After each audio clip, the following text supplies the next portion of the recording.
9મી April 2025 બુધવાર. આજના શુભ સંદેશમાં ઈસુ અને યરૂશાલેમના ઇઝરાયેલીઓ વચ્ચેનો દ્વંદ્વ છે.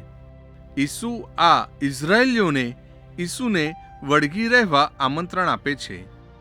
ઇઝરાયેલીઓ પોતાના પૂર્વજ અબ્રાહમને વળગી રહેવા માગે છે. ઈસુ ઇઝરાયેલીઓને સમજાવવા માગે છે કે અબ્રાહમને વળગી રહેવું એટલે અબ્રાહમના શિક્ષણને વળગી રહેવું.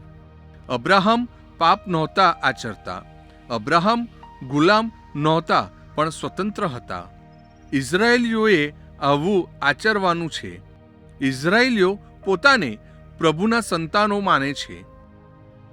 આ માન્યતા માત્ર ઉપર છલ્લી છે, કારણ ઇઝરાયેલીઓ એ જ પ્રભુને મોકલવા ઈસુનો અસ્વીકાર કરી શકતા નથી.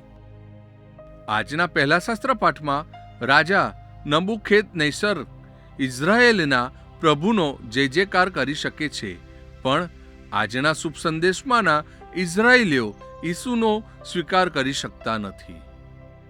પ્રસ્તુત કરતા અમૃતધારા Don Bosco animation centre, Kapadvanj.